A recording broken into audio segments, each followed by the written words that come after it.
Good morning, everyone.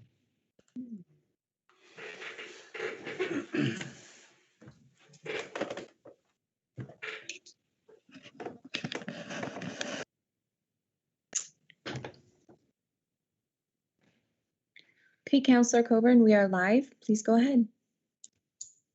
Thank you. Welcome, everyone. I'll call the meeting to order for the Climate Action Committee of Georgian Bluffs. It's 10 o'clock, May 7th, 2021. And looking at the agenda, I wonder if there are any additions or revisions that people want to make at this time. The only addition I would have is a quick announcement regarding a new resource that's been released by FCM. So with that one addition to the agenda, do I have someone who can move to approve the agenda for today? Thank you, Anne. All in favor? And that carries. As always, if you have any declaration of pecuniary interest to declare now or at any time during the meeting, please do so. Taking a look at the minutes of our previous meeting of April 9th, there is a recommendation that the minutes of those meetings that were held April 9th be approved. Do I have someone to move that those meetings be approved, or those minutes rather? Thank you, Luke. And is there any discussion regarding those minutes? Any revisions? Brittany, I see your hand is up.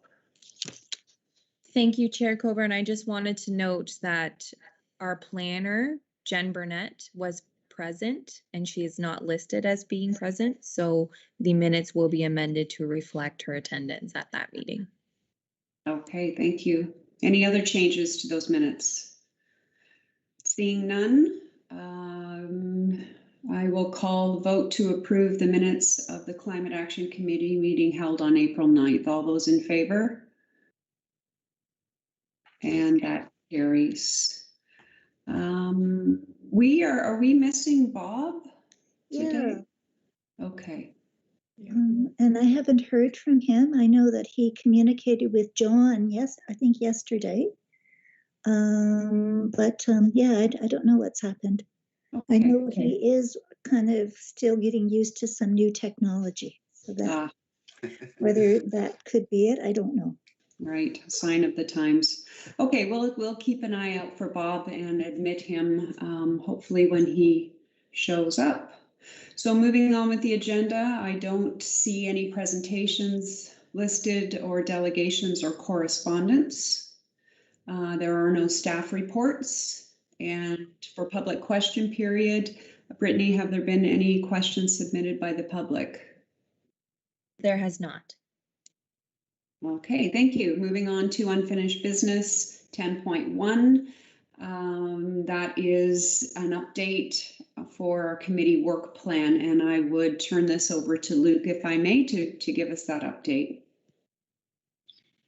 Yeah, so what we discussed last time is to kind of provide a bit of an update in terms of provide more meat on the work plan and to make it more consistent. So John and I had a chat, and this is there's two different things we need to talk about. One is slightly the layout in terms of you see there's more columns to it. We discussed that we would like to have more of a time frame included in the work plan.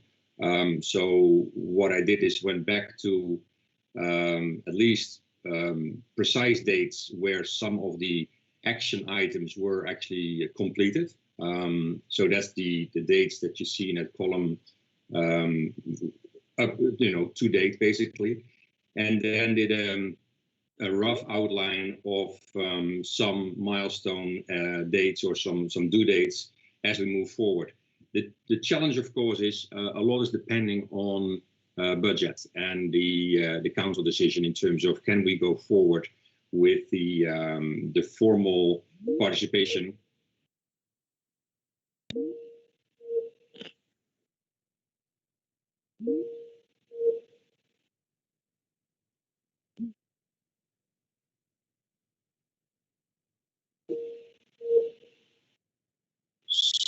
Am I back? Yeah, sorry about that. I had some, my email didn't collaborate.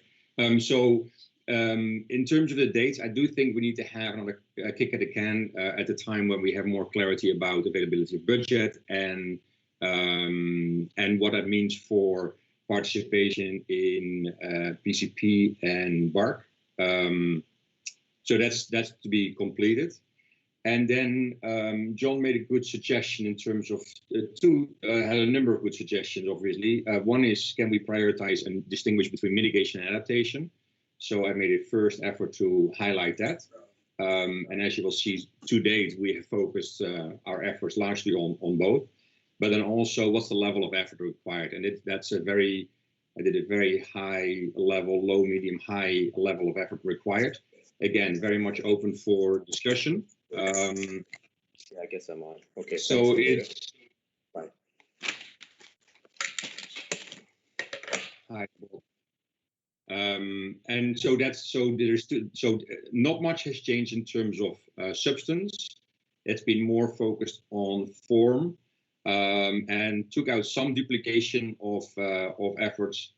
Some duplication and inserted some action items that were more specifically focused on adaptation. It seems that the first version was largely focused on mitigation. And yeah, I would say in terms of content, and it's not entirely true that the content didn't change. I used at the recommendation of John, again, good recommendation. I used the workbooks of ICLEI, the BARC worksheets. They have a number of very helpful worksheets, and use those also as input, particularly focused on adaptation criteria and actions. So it should be consistent with both BARC and PCP. And I would invite everybody to take a look at it and to provide feedback so that we can continue to strengthen it and make it more robust. That's all from my side. Thank you very much, Luke. That document continues to get better and better, and I like the additions you've made to the chart that you've outlined. Does anyone on the committee have any comments at this point in time on the work plan or questions for Luke? Luke, I know, I believe it was maybe, John, was it you and I that were having a conversation about sharing, I believe it was a request to share that work plan with other groups. And I'm sorry, that was probably only days ago and I've already forgotten who it was that was asking, but I guess I'm posing this to the committee. Can anyone see any reason why we would not, I mean, it's a public document, our work plan. Is there any reason why we wouldn't make that available to other folks for them to use? Any comments about that? Anne?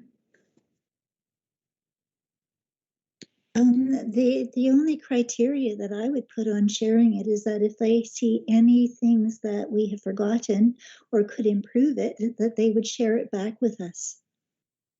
Fair enough. Yeah, makes sense. Danuta? I don't know how Luke feels about it, but I think you should acknowledge the source. So the source being Luke or our committee or both, or what do you think, Luke? Well, definitely it's not Luke.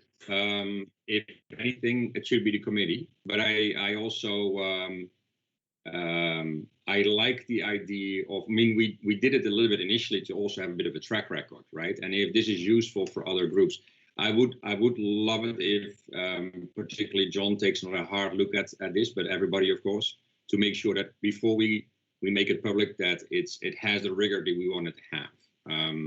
I'm not an expert in this field, and there will definitely be steps that based on the experience of others that we need to integrate to really make it robust. And then I think it's great. We all want it together. If we can be helpful to other municipalities, fantastic. If other municipalities have better ideas, love it. You know, I think this is really, climate affects all of us. So the more we can make this a shared exercise, the better it is. Okay, that makes sense to me as well. So we will go ahead and do that. We'll ask for any feedback that might be helpful, and especially in terms of things that might be missing when we share that, and some kind of acknowledgement on there. I guess is it at the beginning of the document anyway? Sorry, I've already flipped to the appendix. So it's labeled that it is a product of this particular committee in our municipality. Correct? I'm wondering Yeah, if it would it hurt to have our logo, our municipality's logo at the top of it perhaps? And should it be dated like last updated, or is that just creating more work for ourselves on an ongoing basis? What are your thoughts, Luke? Oh, sorry. it is updated by, so this one was May 3rd, but I do think it would be nice to actually review the intro from a public awareness perspective, and to provide a little bit of an introduction, so that it could be more of a, this was more like a working document for us as a committee. If we're going to share it, it may be very helpful to have a little introduction that basically sets the stage and provide a bit of a framework. And maybe even our contact details, or the contact details of the municipality, maybe Brittany's details, or whoever is interested in learning more about it, that we really also use a bit as a dissemination, and invite others to actively know where to go if they want to provide input. Perfect. Is that something you feel like you can? I can give that a first crack. Yeah. Perfect. And then maybe communicate with. That's okay in terms of wordsmithing or logo or branding or whatever it needs to have to make it official. Right. Yeah, I would work through Brittany. I know when I've needed a logo, I generally ask Brian, but I'm sure Brittany has access to that as well. Go ahead, Brittany. I just wanted to note, happy to help where I can. If you need a logo, please feel free to send me an email and we can work collaboratively, Luke. Okay, thanks. Any other questions or comments about the work plan? John? Yes, thank you, Madam Chair.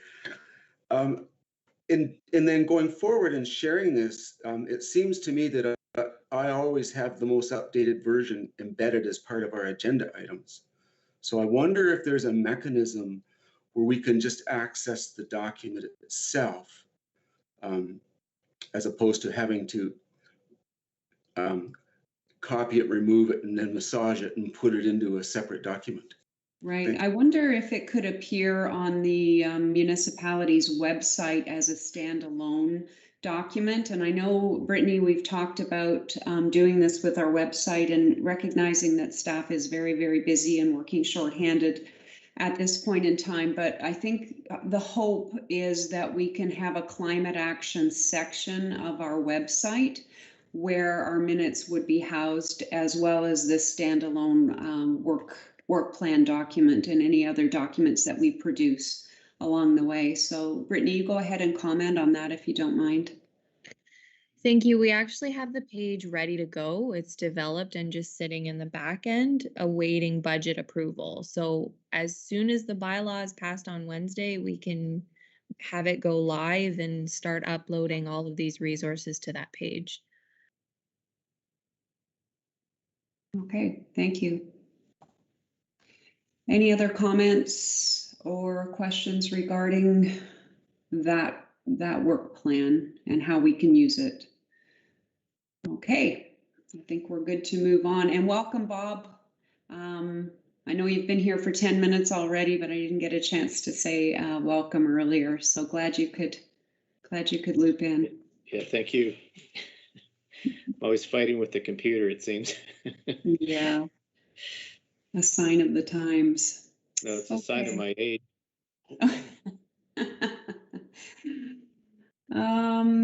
So moving on to agenda item 10.2, verbal update from the CAO. Is that, I'm not sure if Al is with us, or if Brittany, are you planning to give that update for us? Thank you, Chair Coburn. I just wanted to note that Al is currently in another meeting right now. He does intend to join this meeting when that meeting finishes. So if we could amend the agenda order of business to consider this later on following our new business discussions, Al should be present to give his update then. That sounds good. Okay, thank you. You might have to remind me, Brittany. All right, moving on to new, oh, sorry, go ahead, Sue. I'm just wondering, Kathy or Chair Coburn, if we want to address the appendix to the work plan. We didn't really discuss anything on that. Is there anything there we need to address? Luke? Yeah, thanks for pointing that out. I have to admit, I looked at the work plan and I thought that was the end of it. So what we'll do, I love the addition, and what I'll do is to integrate it into the work plan, and so that we have a full, we have a full documentation of the type of actions that have been implemented. Is there anything there that is still pending and that we need to follow up on, or is this more to be integrated into the work plan? That's my question for clarification. Brittany? Thank you, Chair Coburn, and through you to the committee. I originally created this document as sort of a quote unquote parking lot that for items that are not necessarily action items in the committee work plan, but those that may be associated with items included on the work plan. So I think our original intention with this document was to not lose track of these items, but not necessarily to treat them as action items in the work plan. So I can continue to update this document and ensure the work plan.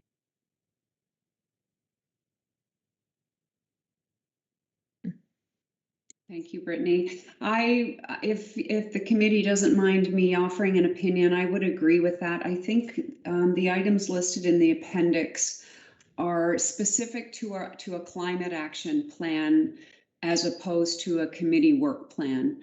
And we do want to track them and not lose them as they may become a part of the action plan that the consultant develops for us. So how do folks feel about that? Does that make sense? Yeah. Okay. Yeah. Okay, perfect. All right.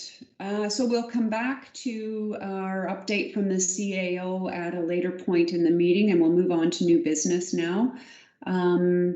So the one addition that I had is just simply to let folks know that FCM has published their guidebook, Small and Rural Communities Climate Action Guidebook.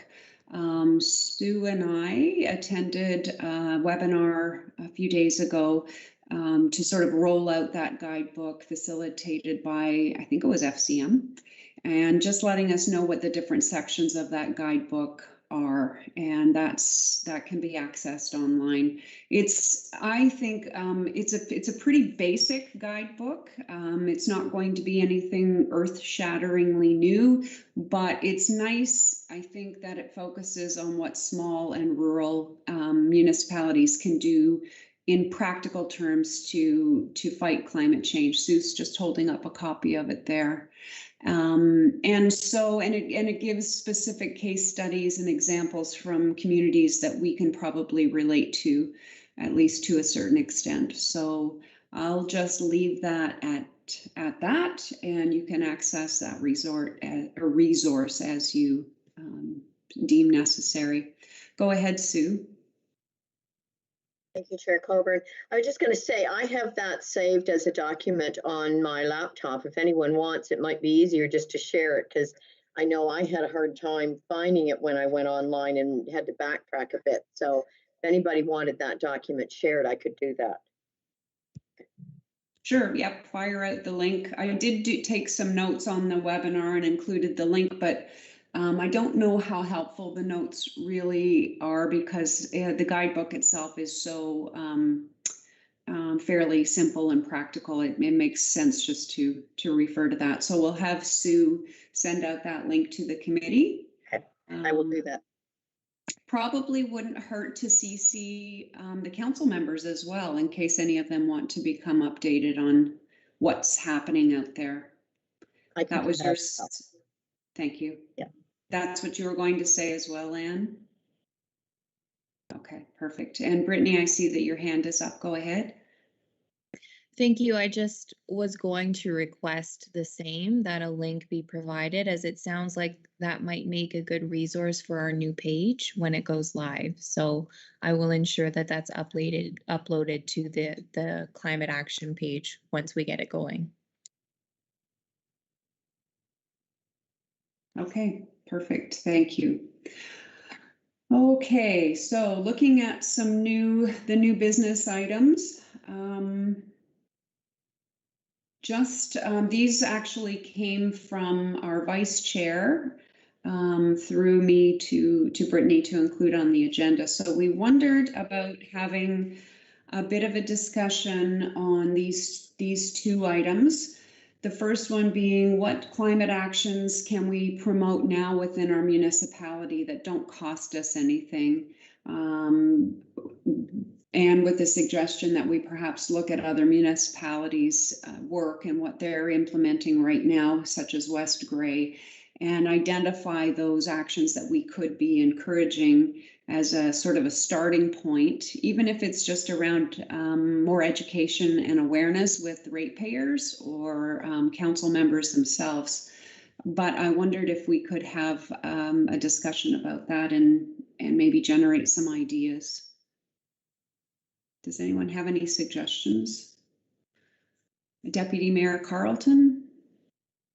Thank you, Chair Coburn. Just a comment. I'm wondering if it would be a good idea to start with to list some of the things that we've already done so that we can show the public what we've done to date, such as lighting in the community centers and that type of thing. Mm-hmm. There's quite a number of things that have happened at Shallow Lake Community Center that would fit this. And if we had that list to start with and then could figure from there, what are the next steps that we could take that would be relatively easy to accomplish? Right. Yep. Even just a brief description of the biodigester and how it can be used to produce biogas. Yeah, you're right. And the solar panels that we have on a couple of our buildings. Any other suggestions? So how do we do we have a list already? I seem to recall discussing this at one of our initial meetings. Anne is nodding yes. Go ahead, Anne. Yeah, I think Jen actually put together a report for, I think it might have been our second meeting, where she had a list of things that were already happening in the municipality. I'm really, really happy to hear about the page that's going to be on the website focusing on climate action. And I wonder whether it would be worth a discussion around how we load that page. And I think the idea of having information about actions that are being taken or have been taken are a really good one. I also wonder whether there could be information in there about actions that people can take as individuals. Because I think that's also a way of getting engagement and kind of moving this forward. And it makes me wonder, and I'm kind of going to look at Luke for this one. Our Climate Action Committee, our Georgian Bluffs Climate Action Committee came up with a list of what we're calling small things that we as individuals can do. And it's a pretty nice list of stuff that you can do kind of personally without lots of money, but actions you can take individually, and whether it would be worth having something like that on that website as well. So in a way, I'm wondering whether we need to have a discussion about kind of what that website is going to look like, how it's going to get loaded so it's useful, both promoting municipal action as well as promoting individual action. Yeah, those are excellent comments. Sometimes I wonder too, and maybe Brittany and perhaps Brian have data for us, but I often wonder how much information people actually get by going to the municipal website. So I'm all in favor of having a web page within our Georgian Bluffs website committed to climate change once the budget passes. But I think we also need to consider other ways to get the word out there. And I know anytime we can include something in writing on actual real paper that people can touch and open up as part of their tax bill. I know we're going to more of a paperless system, but that has far greater reach, I think, than encouraging people to, always be checking on our website. Or, maybe if we do a mail out, some kind of newsletter to the residents, maybe we say, please refer to this web page. Here's the link if you're looking for ways that you can contribute to climate action and fight climate change. It's just, I think it's a stretch to think that our residents are checking in on our website all of the time. That would be my guess. Brittany, I see that your hand is up. Go ahead, please. Thank you, Chair Coburn. So a few things. So one, oh no, I forget what one was. So two, one, I will ensure that the list of things that we're already doing provided in the report that Anne mentioned or referenced will be included in a digestible way on that website. So not just simply providing the report, outlining the actions that are included in the report. Two, I am happy to receive any suggestions as to what the committee feels like would be helpful resources to include on this page, specifically the simple things that every household can do to ensure that they're doing their part in the climate action initiatives, and specifically that document and that you referenced from the community group. So happy to upload that if you can provide it to me. And third, in regards to getting word out there, we are working on our summer newsletters that accompany the tax bills, I believe in July. So we will include some wording regarding the climate action profile in that newsletter. And we had already put a portion aside in the 2022 calendar as well. I know that that's quite far away, but we will include little tidbits as to how to do your part, what the township is doing, and etc. So we are looking at other ways to get the public involved other than the website.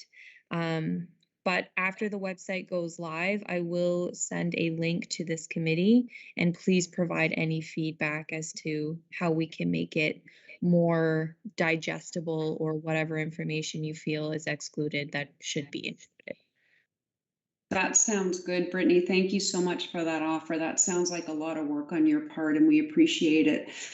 We do have the two marquees that are located at the municipal building in Shallow Lake that we could pop up a bit of a message on there too about climate action.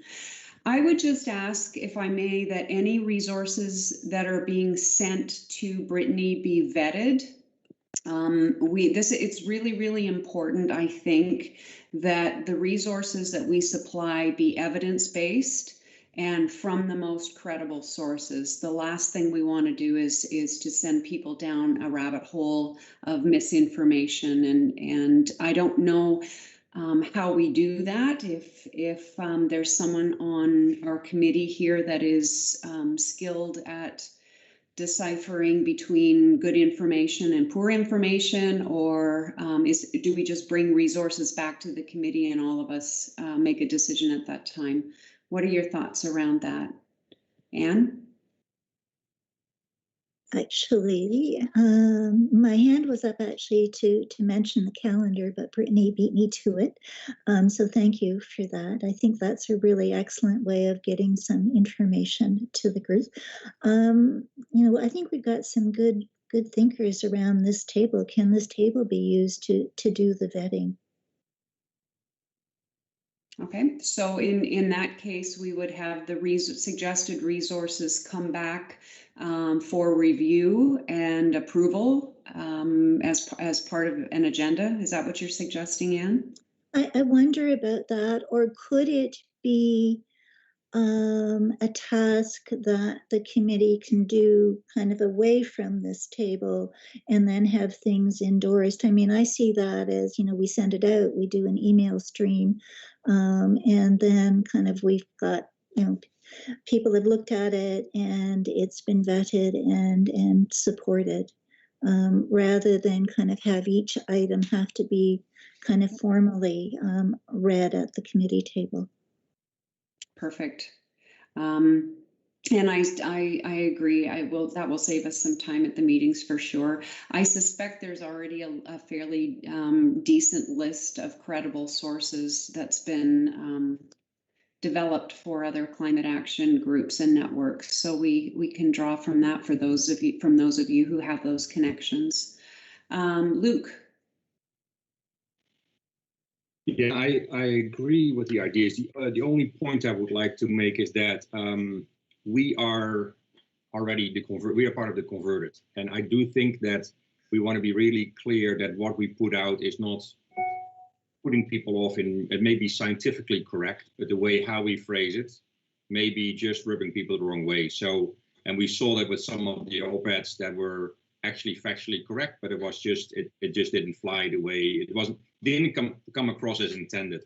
So learning from the experience we recently had with a piece in the Owen Sound paper, I would suggest we actually include some people that are kind of a bit on the fence, and that we actually are sympathetic enough to basically say, yeah, if you put this out, I'll give it a check, but I will also let you know. I'll raise a flag if I feel that this is going into a certain direction or it is favoring. I just think we need to be better safe than sorry in terms of, especially when it goes on the municipal website, that it's actually correct, but also non-controversial.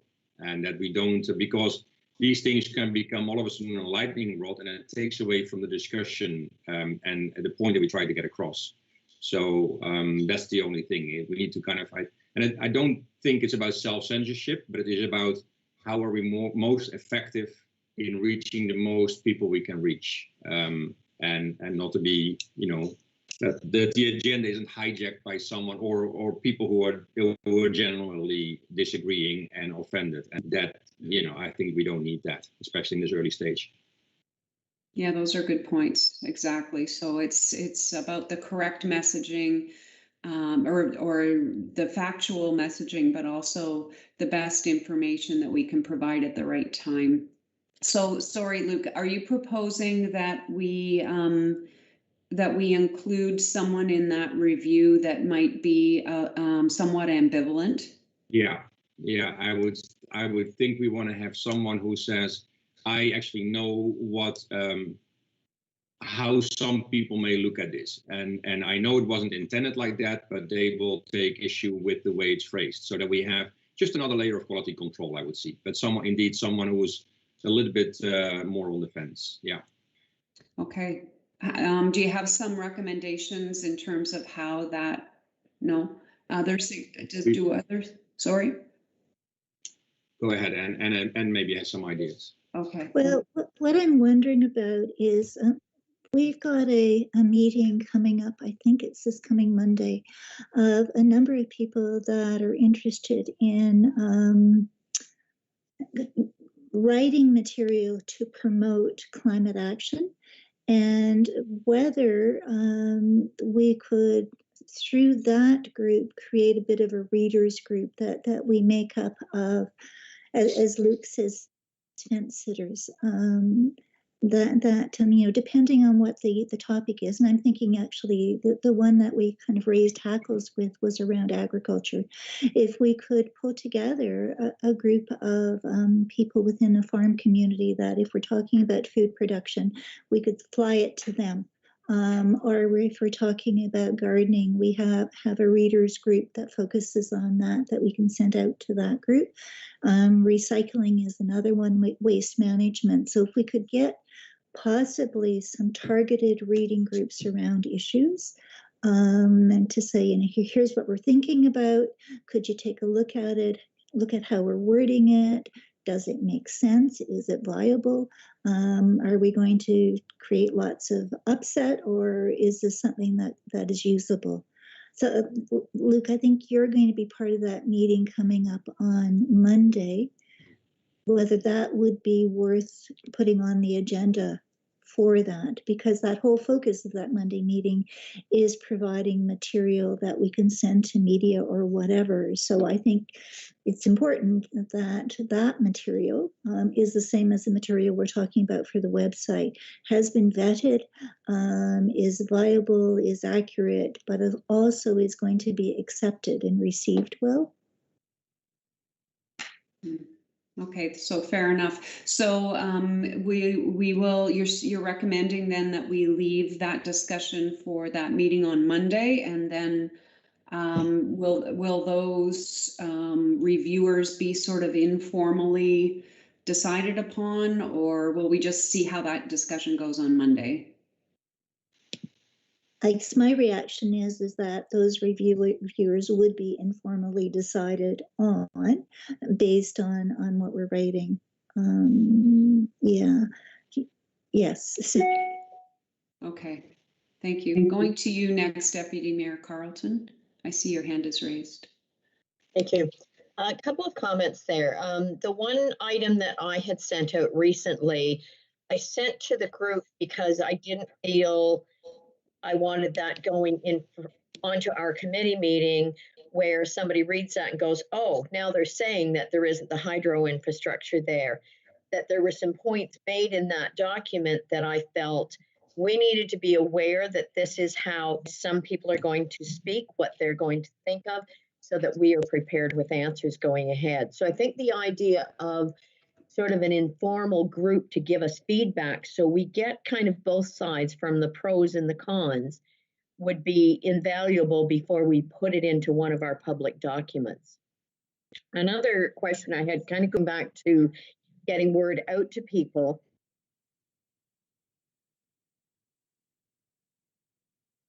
On the climate action page on the website, to allow residents or anyone to sign up so that anytime we do an update to that site, that they can automatically receive an email update from that. But it's something they sign up to get. So it saves us having to print and mail out, but to actually have them say, yes, I want to log on, I want to be part of this discussion.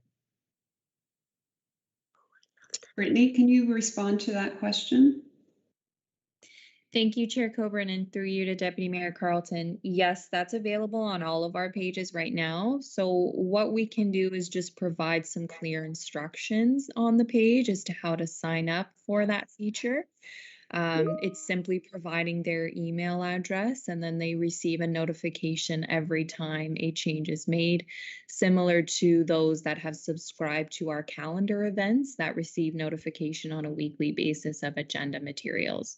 So yes, that's available, and we can clearly communicate that on the webpage. Okay, thank you. That's helpful. I'm trying to check my chat forum here. It seems we may have we lost you, John, or are you still connected here? I'm back now, but I've lost it 3 times, and so I'm having trouble personally following the discussion. Has anyone else been losing their connection, or is it just me? Okay, just to let you know then. Okay, good to know. Now I do know that sometimes if you disable your video, that will help with connection. I don't know how comfortable you feel doing that, John, but if that does help, yeah, and just keep popping messages into the chat forum, and I'll try to keep an eye on that. If you have some comments to make, or raise your virtual hand, I should be able to see that. Okay. Okay. Right, so more Any other comments or discussion regarding resources and the webpage? Do we have a sort of a plan going forward then? Brittany? Thank you. So just for clarity and for getting the webpage up and running, for now, I will simply use government-sponsored information on the webpage while we work through the vetting process and creation of our own materials or group-created materials. So when it goes live next week, we'll just use information that's previously been published by PCP, FCM, ICLEI, etc. for now. Okay, Luke. Yeah, this is more a question for Brittany. I recall that when Hiba provided a presentation to this group, she mentioned that the county has a wealth of resources in terms of initiatives that people could sign up to, rebates they could get, anything that would be financially attractive in order to stimulate the climate change agenda. And I wonder to what extent there is an opportunity, or maybe it's too early to see to what extent the municipality could actually provide links to people that are looking at renovating their homes or buying a new car or anything that is actually in their self-interest, to say, you know I'm trying to do the right thing, but if I can save some money here and there, I would really sign up for it. Where do I get that information? And I know from my own experience, I don't even know where to go to. So it would be very nice to see if the county already did that homework, and if we can make a link to that, that will be, I think, or to make a link to these initiatives that exist. I think that will be very interesting to a number of people that are considering making changes. I agree. And before I go to Brittany, I think it would be important to take our climate action webpage and segment it into different sections. So what can I do personally, or what can my household do, and some resources there versus what is the municipality's plan, and then just maybe a section for general resources and reading. Brittany. I just wanted to say thank you for the suggestion, Luke. I hadn't thought of that. So thank you. I will look into that and see what we can integrate into our page in that regard. Perfect. Thank you, Brittany.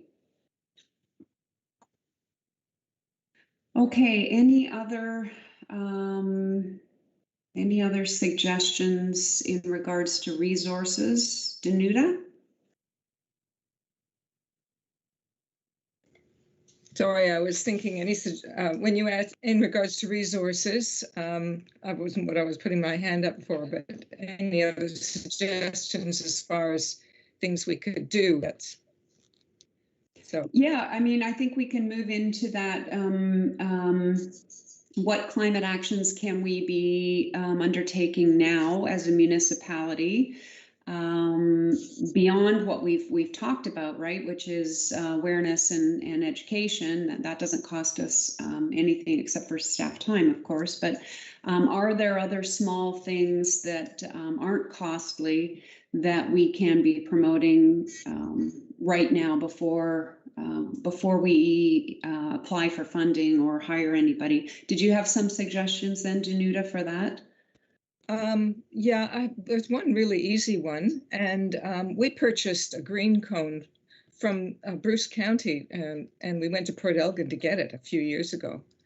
And they were selling compost bins and green cones that they brought in for their ratepayers, and we just went in and got one too. So that, and they come with little booklets, but I mean, that was just making that accessible. We paid for it, we ordered it, pre-ordered it, and we picked it up. And it was a matter of picking it up in the parking lot. So, what's the difference between a composter and a green cone? The green cone is a digester. It doesn't compost. So it's in my vegetable garden now. I'm hoping that it'll help feed the garden, but you can put it anywhere, but you can put meat scraps into it, and fats and oils, and, you know, all the stuff that you can't put in a green like a bin. Mm-hmm. We did have animals trying to dig into it in the winter, and so we've surrounded it in rocks, which has stopped them. But it's got a basket. It comes in components. It's got a basket underneath that goes below ground. And then the green cone is a double cone with a couple of inches space in between. The outer is green, the inner is black. So it heats. And the concept is that the food that you put inside it will break down. And you can put any food scraps in it at all. But you don't put in grass and leaves and that sort of stuff, because you have to get your head wrapped around the fact that it is not a composter. The stuff is just supposed to go away. Interesting. It means that my garbage doesn't smell anymore, and we hardly ever put out a bag. Nice. Now, with that, you also have to educate people on composting and digesting and that kind of thing. But to get our hands on on the green cone, I mean, the only option we had until we heard that Port Elgin was bringing them in was to order it from Ottawa and pay for the shipping, which was about the same cost as the cone. So would you recommend that we tap into Bruce County and Port Elgin, or are you suggesting that we should maybe approach council about having those resources available for purchase at our municipal office? What's your recommendation? Well, I'm thinking if Georgian Bluffs did something like that, more people would take advantage of it. People locally would take advantage of it. Yeah, I agree, for sure. How do other folks feel about that? If we sort of stay on this particular notion for a minute at least. John, do you have a comment to make? Well, I was going to comment under what can we do if we don't have any money, not particularly the green cone. Okay, so how about we move on to that discussion? Is this, so the compost bins and the green cones, is that something that we want to take forward to council as a recommendation from committee? Bob? Yeah, maybe you want to put that in the parking lot. I think those are great ideas, but maybe we just need to sit on them for a little bit, until the time's right. But if there is some funding, but they're great ideas for sure. Yeah, no, I was assuming that it would be a cost recovery, so that it wouldn't require any money, but it would require money up front, of course, until you sell them and recoup that. But yeah, okay, so there's, comments from Anne and then Deputy Mayor Carlton. Yeah, I also agree with Bob in terms of, I think we need a little bit more discussion on it. I think it's a great idea. I wonder if it could go under the umbrella of waste reduction. And because I think there may be some other waste reduction, because, the stuff that goes into the green cone historically would go into your garbage. I think there's some other kind of options that we could be talking about in terms of waste reduction. Plastic film is another one. I think styrofoam is another one. If we could have a kind of a bit more of a focused waste reduction conversation, and then take those recommendations kind of more collectively to council, rather than kind of, pick one off and do it and pick another one off and do it. So that would be my suggestion. Okay, so perhaps that can be an agenda item on our next meeting under those headings, and then generate some specific recommendations. I know that under that same umbrella, I have spoken to staff. This is going back probably a year and a half or close to 2 years now, about eliminating single-use plastics from both our municipal office, because I've seen big cases of those plastic water bottles, which makes my skin crawl, but also the vending machines at the Shallow Lake Community Center.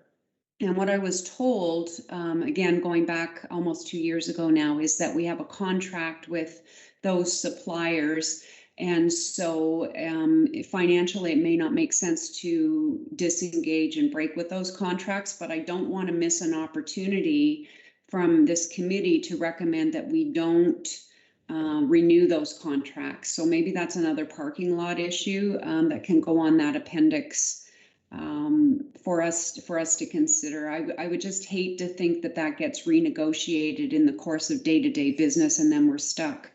I know we've talked about it before. We've installed a water bottle filler at Shallow Lake Community Center. So I personally don't see any need to have those vending machines in places like that. So again, low-hanging fruit, doesn't cost us anything, and the timing has to be right.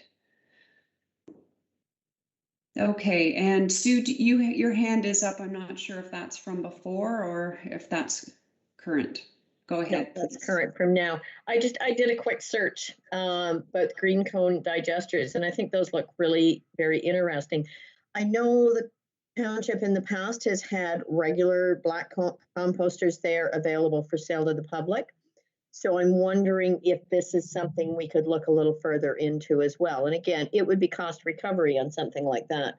But if the township had the ability to purchase those maybe in bulk at a little better price, then that might help us get more of those out there in the public. And as I read that list of what all goes into it, it pretty much eliminates vegetarians because your vegetable stuff can all go in your regular composter. But I still think there's huge value in having those available. So it might be something, if we could, even if it gets kind of parked in our parking lot, of things to ask staff to look into, say, when we eventually get that climate, our employee that's going to look after climate action for us. Just my thoughts on that. I think it has huge value, though. Okay, thank you. Yeah, that makes sense. And maybe folks need some variety. I know that big composters may not, meet the needs of people who have less waste and smaller areas to set something like that. I'm not exactly sure what's available out there, but it's certainly something to consider. Danuta.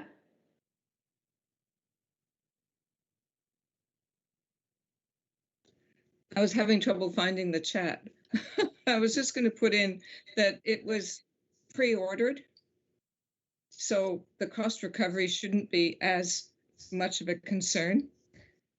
We waited for about 6 months or something for it to arrive. And then when we knew that they were in, we got notification, went, picked it up and paid for it. Oh, okay, so it's not that they have a stock supply No. of those. Gotcha. It was pre-ordered. Yeah. Thank you. That makes sense. Brittany, over to you. Thank you, Chair Coburn. I just wanted to note that I have indicated those to be added to the appendix to our work plan, i.e. the parking lot, and that our Director of Operations, Stephen Dahlmeyer, is currently present.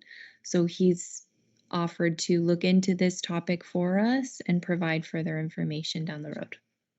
Oh, that's excellent. Thank you very much. And thanks to Steve as well. Super. Okay, any other recommendations at this point? Anne? Yeah, I want to go back to the water bottles thing because I think having it just in the parking lot means that as a committee, we need to remember it. And what I'm wondering is whether we can make a request to staff to give us the heads up when that contract is pending, so that it doesn't just automatically roll over. And if it's in the parking lot, we may miss that timeline. Yeah, for sure. I totally agree. And based on what Brittany just said regarding Steve's follow-up, I guess I made the assumption that Steve would be following up on the contracts for those vendors as well, but I should have clarified. Go ahead, Steve. Through you, Chair Coburn, to the committee here. We are keeping track of the agreements for the single source water bottles that are provided at Shallow Lake. The contract or the agreement with Pepsi does end on September 2022. So when we go back, we'll be reviewing it. So we do have that contract till the end of that time. And staff are currently watching and keeping track of any other options that you guys are presenting here today so that we can do follow-up for you guys as well in the interim until the new position is hired on. So are those yearly contracts, Steve, or how long do those contracts typically last? It depends on the vendor who it is. I know this one here, if it's a Pepsi or a Coke, they usually last up to possible 5 years with extensions, but then we can kind of go back and renegotiate as well. So there will be opportunities for us to do that if that's required. Okay, perfect. Thank you. Thank you very much. Luke, go ahead. Yeah, it's about the question about what can we do without much money, at least on the short term. I think there was a suggestion by the CEO, the clerk, a while back in terms of having discussions with staff members about what suggestions staff members have. With Steve and Jen on the call, I see them as having huge leverage to actually, in terms of bylaws or regulations or any of the tools available to the municipality to actually have that leverage. And typically, I think that probably need to be thought through, and it will probably be a lengthy process. But I would be very exciting to see to what is actually possible within. If the political will is there, what can you actually do? And then to put that forward to council and say, well, this is what we can do. Now, what are we prepared to do? And I think that's leverage, huge leverage in terms of how houses are built or roads are maintained or all that stuff that are within the control of the municipality. So the question, I don't know if that discussion has been held, but I know it was a discussion, it was a recommendation last year, and I thought it was a wonderful one. So I would warmly recommend that would be done. Excellent. So again, glad that Mr. Dahlmeyer is here, because I imagine that would fall within his purview to have that discussion with staff if that's something that he feels is appropriate coming from our committee. But certainly along with suggestions from staff about things that we can do. I wonder if staff maybe could identify also or begin to have a discussion about what training and education needs that they require right now in order to sort of build that green way of thinking into how they operate day to day. So those are all, I think, good suggestions. I'm just not sure of the process, because now I feel like we're asking the staff to do more and more, and we just need to be careful about not directing staff as a committee, but making sure that goes possibly through council. And I wonder if Brittany and Steve may have some information or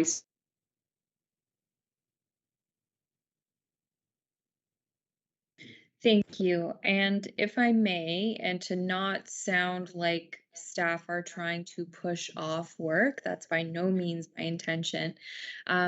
But further to the organizational and compensation review presentation that was provided to council this month, the township will be posting for a climate action coordinator in the coming weeks following approval of the budget process as well.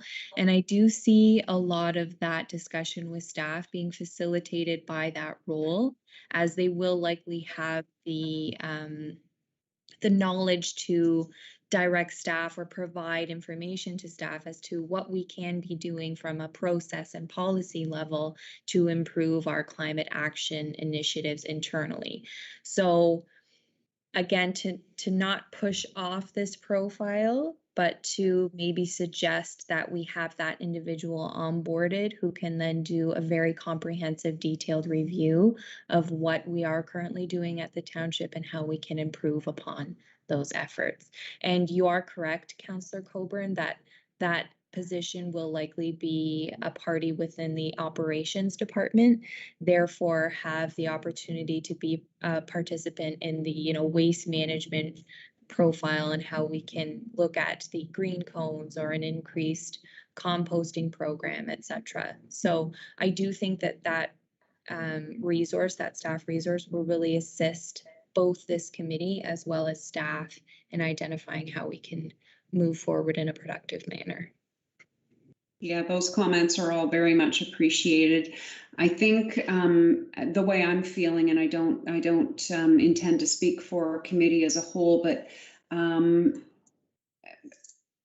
recognizing that our staff is very busy, but at the same time, knowing that there are things that we can be doing that don't cost us much, that maybe won't be that work intensive.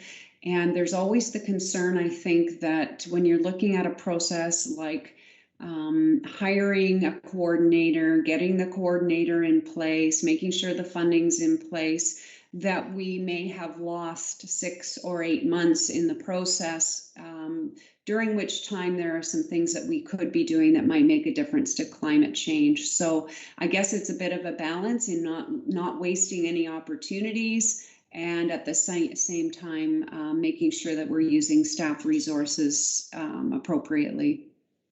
So I wonder if those suggestions then can be caught in the appendix or captured in that parking lot list. As I think it was Luke that had described, that we there be discussions with staff regarding recommendations they have that might not involve a lot of time or cost, and also their education needs to be functional within their day-to-day operations from a climate perspective. Okay, sorry. Go ahead. Just absolutely, I'll ensure they're included in the parking lot. Thank you.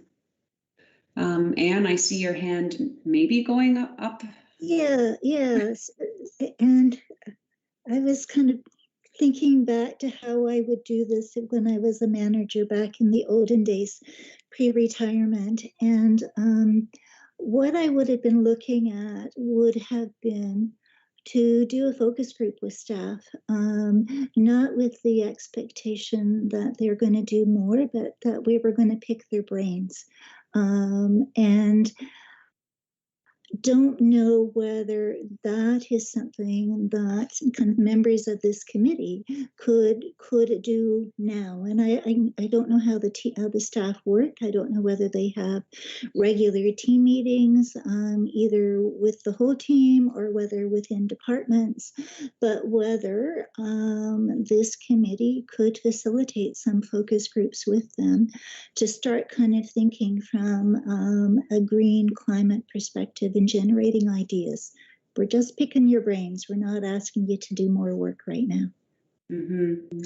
Yeah, good suggestion. I know that our new CAO has been instrumental in making sure that cross-departmental communications are being done more effectively. And I do believe there are weekly meetings with senior staff at least, and regular meetings with all of staff as well. So I wonder if that, rather than doing a specific something else with staff, if that sort of picking of the brains or a focus group discussion might take place within the construct of those meetings that are already taking place.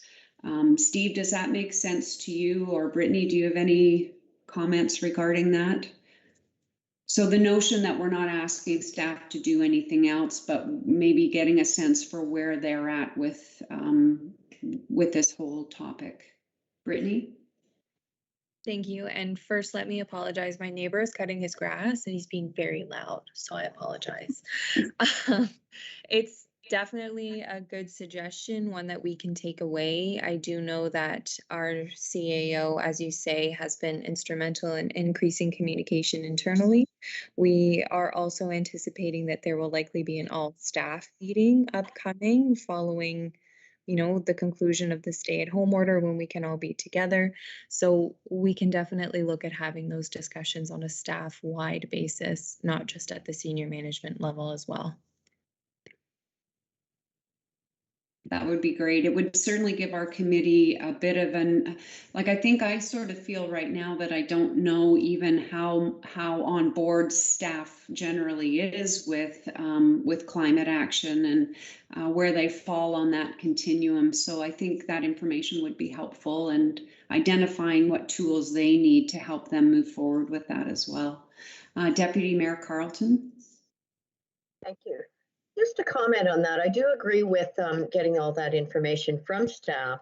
I'm wondering if it's something, though, to wait until we have this climate action coordinator on staff for them to kind of take the lead on that in a staff meeting so that then they have all the information firsthand. And we should be approving our budget next Wednesday night. And from there, are we looking 6 to 8 weeks before we have that person in place? So we're not waiting a super long time, but it might be best to have them involved in the discussions right from day one. And that's just kind of my thought on it. So I see Brittany's got her hand up. She can maybe answer it better.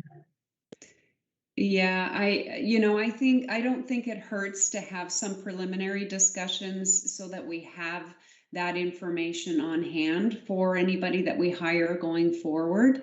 I don't think it needs to be a 2-hour discussion with staff, but just checking in with them on, on how they're feeling.